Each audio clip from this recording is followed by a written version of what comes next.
Assalamualaikum warahmatullahi wabarakatuh.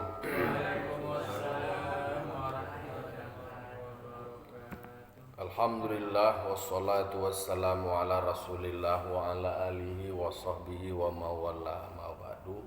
Qala rabbi shrah li sadri wa yassir li amri wahlul 'uqdatam min lisani yafqahu qawli. Bapak-bapak, ibu-ibu, kaum muslimin dan muslimat jamaah subuh Nurul Jihad yang dimuliakan Allah Subhanahu wa taala. Puji syukur kita ucapkan kehadiran Allah Subhanahu wa taala yang berikan limpahan nikmat dan karunia-Nya kepada kita.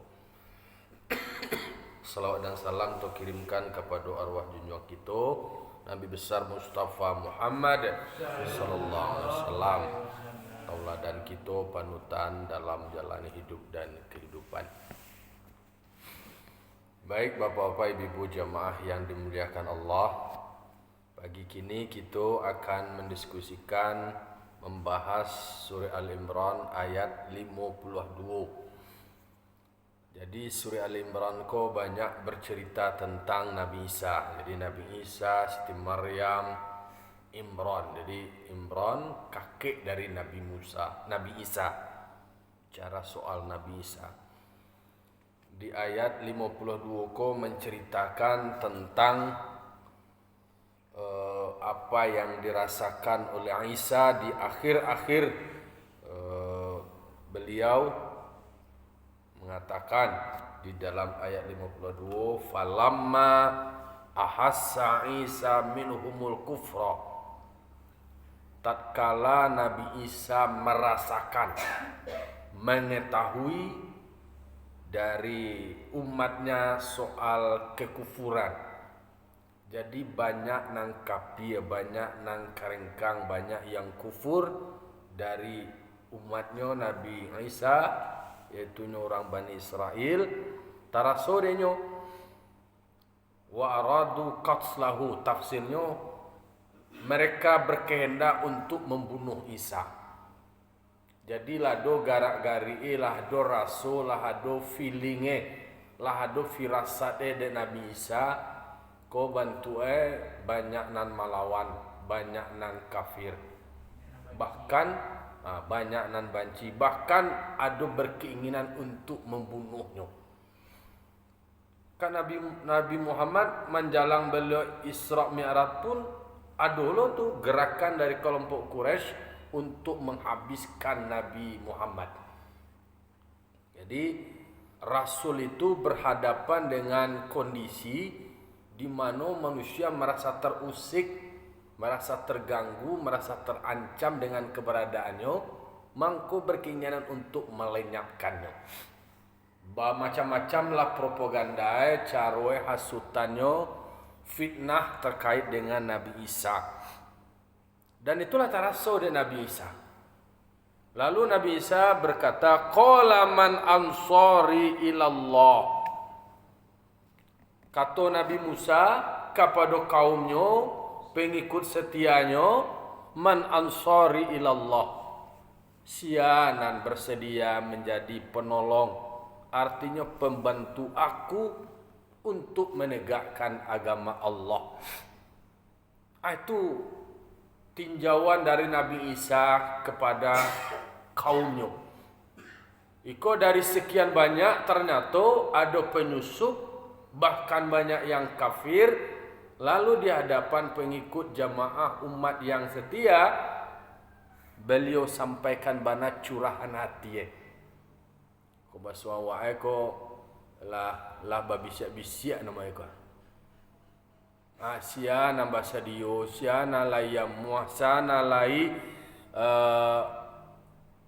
namanya tu, berkeinginan untuk setia bersamaku dalam menegakkan agama Allah. Kenapa? Ketika banyak orang bancikan Nabi Isa, tentu di antara pengikutnya itu sendiri juga akan ikut dibenci oleh yang lain. Aku bananan disampaikan dari Nabi Isa. Tak katulah kira-kira di antara gambaran kehidupan awak, yo sebanyak-banyak orang suku, banyaklah orang yang banci. Kalau banyak orang yang banci, macam-macam lo carwe. Siapa mendakek kainyo dibenci lo inyo. Siapa mendakek Nabi Isa dibenci pula Nabi pengikut Nabi Isa tu. Tapi bapai-pai bana Nabi Isa kepada pengikutnya kau tadi. Jangan beko manusia di belakang. Istilah itu ya. Manusia kawan sairiang. Mangguntiang dalam lipatan. Setia tetapi di dalam inyo melakukan gerakan pembusukan. Manusia di kawan sairiang. Itu nanti sampaikan dari Nabi Isa curahan hatinya. Qala al-hawariyuna nahnu ansarullah. Maka kelompok-kelompok Hawari ko mereka sebagai pengikut setia dari Nabi Isa, dia mengatakan, nahnu ansarullah, kami ko nan sabana-bananyo yang setia kepada engkau menjadi penolong agama Allah. Kami terdepan, kami takamuku untuk membela, menegakkan agama Allah. Artinya penolong dalam artian bahas supaya berjuang keberadaan dari agama Allah tetap ada di tengah-tengah masyarakat. Kalau Nabi Muhammad karena dulu sahabat setia.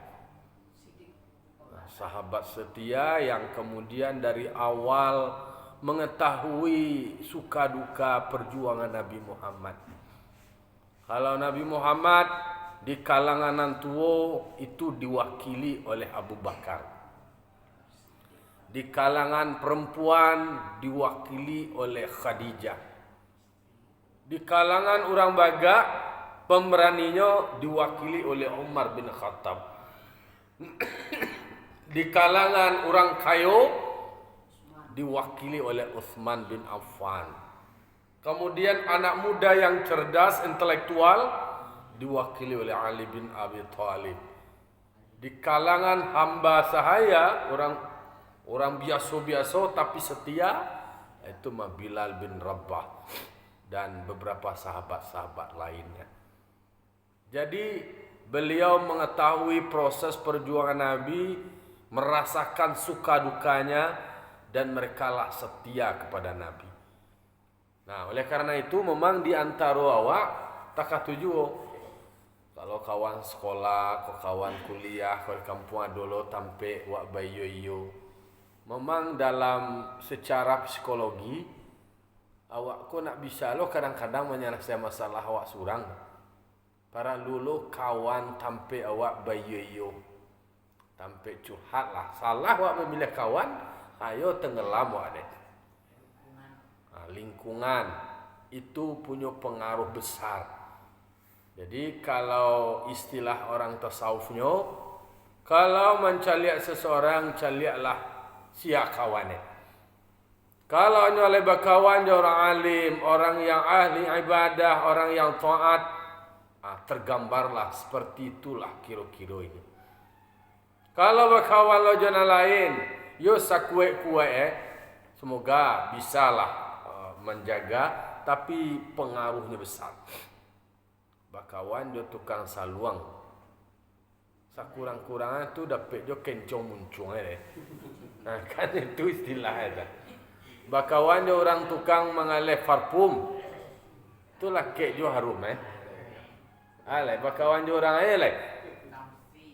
Jadi itu umpamu. Memang ada kawan, ada tim lah. Tak bisa lo sendiri awak ko bahasa orang zon politikon, makhluk sosial awak. Iya. Jadi nak bisa awak lari, nak bisa awak menjauh awak selesai dia awak surang. Kadang-kadang nak tak fikir awak. Tak ke kami dosen ko ketika membimbing skripsi mahasiswa, kadang-kadang nak tercelik dah kesalahan. Ketika mau uji skripsi orang lain, nampak sekali. Itu namanya gajah di pelupuk mata kadang-kadang nak nampak. Samui di seberang lautan, nampak. Yo para lu ada kawan yang setia memberikan masukan, mengkoreksi. Ada kelebihan awak, ada potensi awak, kadang-kadang awak nak tahu. Nyo hebat, nyo santia, tapi nyo nak tahu. Para lulo masukan dari orang lain.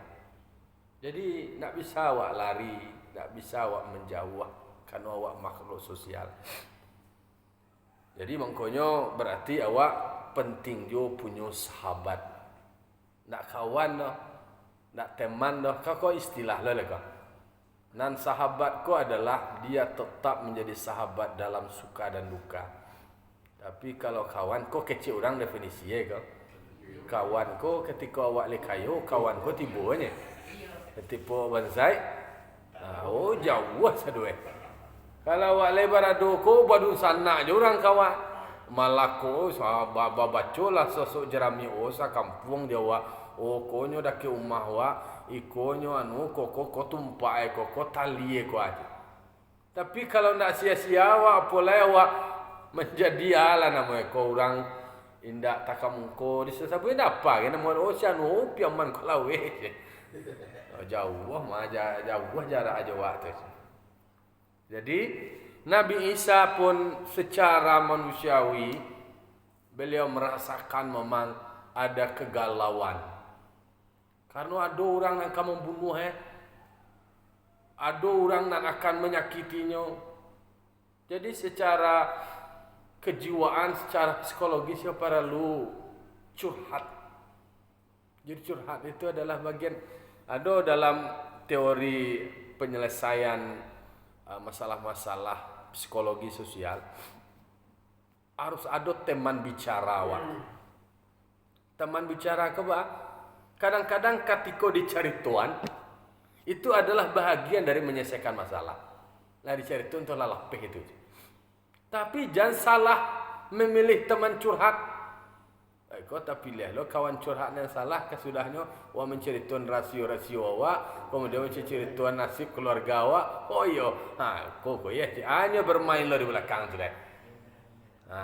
Dia sungai-sungai kalau tak kaku ni tu, apalagi masalah keluarga. Tak tu caranya tu lah isi.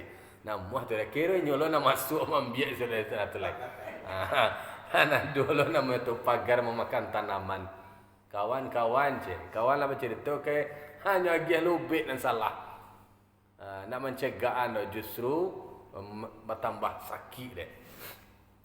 Mai ko bertanya bana Nabi Isa kepada kelompoknya kaumnya, man ansari ilallah di antara kalian ku siana lai setia berjuang bersama-sama menegakkan agama Allah. Dijawablah di kelompok Hawariyun. Hawari. Dan Hawariku mereka adalah Asfiya'u Isa.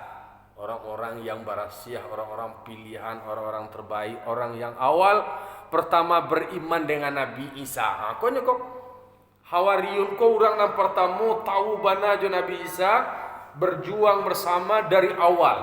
Ini ada istilahnya beriman dengan Nabi Isa, beriman kepada Allah, beriman ke Nabi Isa, percayanya orang yang pertama. Nabi Muhammad kan tak kata pula. Khadijah tu perempuan pertama yang Islam. Abu Bakar orang tua yang pertama Islam. Umar orang kayunya, orang bagainya. Jadi orang-orang yang pertama as-sabiqunal awwalun. Orang yang pertama, orang terdahulu yang bergabung dengan beliau. Ali yang muda.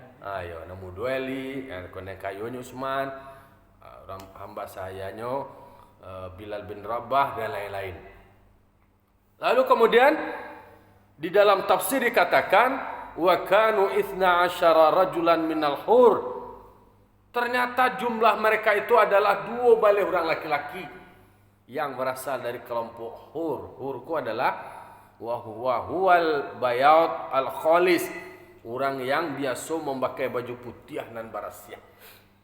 2 balai orang pengikut setia dari Nabi Isa, itu orang yang pertama. Nan salah biah ondong-ondong ayo ondong-ondong dadak nama enggak muntuang kenyo nama enggak banyak lah apa ikas tu. Bergabung lo. Itulah potret kehidupan manusia saja dari dulu, itu je teori itu. Itu yang berulang aja. Dan setia tu nak banyak doh. Nan banyak na lain tu hanya celik-celik arah angin. Arah angin kama bentuk eko, lai kama dapat wak ko.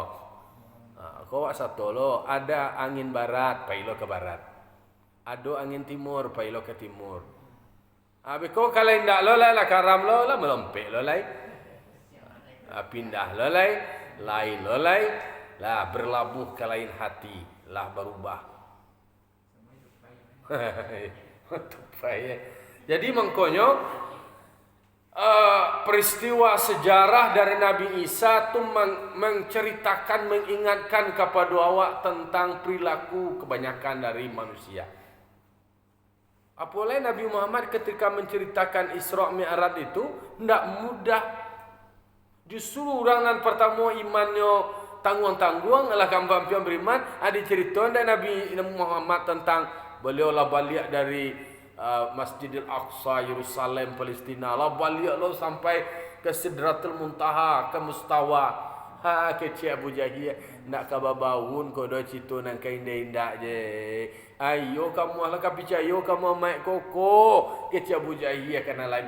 Oh yo mai Jawa yo kampiang lo percaya mah. Kira mana ngacito ko ndak jadi ndak percaya ada. Ndak masuk akal. Itu contoh perjuangan Nabi dan Rasul untuk meyakinkan orang. Majak orang masuk surga, majak orang mengikuti kebenaran, itu tidak mudah. Ini adalah provokatore. Sejak dulu tu setiap ada kebaikan dia ada juga provokatore. Jadi Nabi Muhammad tu provokatore Abu Jahil namanya. Orang nan kampiang-piang lai membalik dia membalakang sudahnya. Karena memang ada cara orang memutabalikan fakta. Jadi sampai natakah kau kasuwuk dia wak kakidah je deh. Itu mengkau orang kampung wak ada istilah musajid nan dibangun dia wak je. Reja je nanti tua nanti jadi. Itu contoh Jadi jumlah pengikut setia Nabi Isa aku adalah 2 balik orang laki-laki berasal dari kalangan Hur. Jadi nan Hur ko tadi ada menyebutkan wakanu qasarina yahuruna thiyab. Mereka ko pendek-pendek, kemudian banyak acok memakai pakaian putih. Itulah ciri-ciri pakai baju putih, kemudian ya badannya jadilah dojo yang kerdil atau kalau kini kan istilah stunting. Lah dola stunting kalau betul kalau nama stunted lah kini lah. Jadi banyak istilah kayak bana panjang wade. Jadi pertama stunting, ketidakseimbangan antara pertumbuhan fisik dan kecerdasan otak dengan pertumbuhan fisiknya. Jadi umurnya tambah tinggi, tambah tua yo, tapi sementara pertumbuhan badannya, kecerdasan intelektualnya rendah. Dulu macam-macam istilah kok, cebol lah namanya, kerdil namanya, pendek namanya. Kalau ya dulu kan istilah kok berubah-ubahnya. Kalau dulu sama kalau orang nanonoko, nama perek namanya, lonte namanya, kemudian bertukarlah namanya kini PSK namanya. Pokoknya kan abis istilah dia saja dulunya. Diperhalus kalau bahasa Indonesia nama euphemisme itu nama penghalusan kata. Orang kini kamu memilih diksi, memilih kata yang lebih halus. Contohnya lah tak ada kalau dalam Al-Quran mengatakan mati, maut, kullu nafsin zaikatul maut, setiap nambah nyawa marsuan mati. Dia orang mati itu kasar, mati itu binatang sabit mati itu nya. Tuhan lai batu kalau meninggal dunia. Orang meninggal dunia itu nak mati nama itu. Ayo mati orang meninggal dunia itu. Atau sampai wafat. Yang wafat itu memang dari bahasa Arab juga. Wafat itu arti lah sampai bilangnya lah samporono jatai dia mati je nama itu. Apa lain yang lebih halus mana lain, lebih hebat lo lain berpulang ke rahmatullah. Emang sado manusia nak mati ko ba? Apakah karahmatullah ado nang kelaknatullah ndak? Wallahu alam. Tetapi memang apoleh takawa orang Indonesia ko, orang Asia ko, orangnya berbaik-baik. Elok-elok doanya adalah doa yang baik. Maka berpulang ke rahmatullah doa semoga kasadum manusia termasuk umat Islam itu ketika meninggal dunia berpulang kepada rahmat Allah. Lah, jadi itulah pengikut-pengikut Nabi Isa namanya Hawariyun, mereka yang barasia, yang putih, walaupun badannya disebut dengan kasarin. Kasar sama yang kasar tu apa namanya? Mampa pendek solat. Kasar namanya sianu ko kelompok Hawariyun ko. Pendek-pendek. Jadi bahasa Arab kasarin. Kalau bahasa Indonesia kasarin ko seperti kasar, mau dikasarin tak boleh je. Kasar. Jadi bahasa Indonesia kalau kasar tu tentu agak kasar namanya. Kasar tu pendek. Kece Hawariyun do, nahnu ansarullah, kami ko adalah penolong penegak agama Allah, pengikut setiamu yang beriman kepada Allah. Amanna billah, kami selalu tetap beriman kepada Allah, kami tetap selalu membenarkan Allah. Washhad bi anna muslimun, dan bersaksilah engkau wahai Isa, sesungguhnya kami adalah orang-orang yang muslim, yang menyerahkan diri secara total kepada Allah. Bahasa awak kini kau berbaiat ke Nabi Isa, berbaiat kau berjanji setia. Jadi jangan cameh Isa, jangan rusuh Isa, jangan gamang. Kami kau memang tetap beriman kepada Allah, apapun keadaan, apapun kondisinya, apapun ancaman di luar, teror, intimidasi, keluarga kami, kasadonyo, kami tetap setia kepada engkau Isa. Kami tetap beriman membenarkan Allah sebagai Tuhan kami. Saksikanlah Isa, kami kau adalah muslim. Nah, itu nanti bacuan di kelompok Hawariyun membuat jiwa dan hati dari Nabi Isa tenang. Jadi kata-kata saja itu kan membuat hati wak bisa tentram. Karena disampaikan dari Hawariyun itu kan kata, sebuah komitmen, sebuah perjanjian, sebuah pernyataan. Ternyata pernyataan, kata-kata, komitmen dari orang lain dalam kondisi dia galau bisa berubah menjadi tenang. Jadi memang kata-kataku adalah sesuatu yang luar biasa. Kalau kata-katanya ancaman, intimidasi, ya benar cameh wadah. Disuat dan bunuh kecil itu. Kira bagai perasaan wadah. Takut awak, stres awak ada, yo mana daman awak lalu semalam ada. Tu kata-kata tu bahaya ancamannya. Sedangkan kekerasan itu tidak hanya kekerasan fisik, ada nama kekerasan verbal. Dipacarunya bininya, dikatonya kata-kata kasar ke bininya. Itulah namanya kekerasan. Kekerasan verbal. Jadi kata-kata itu bisa menjadi alat kekerasan bagi orang lain. Ya mana nak lalu betul dah, ya mana cameh, ya mana stres. Ayo panik hati deh. Tetapi bisa kata-kata membuat semangat.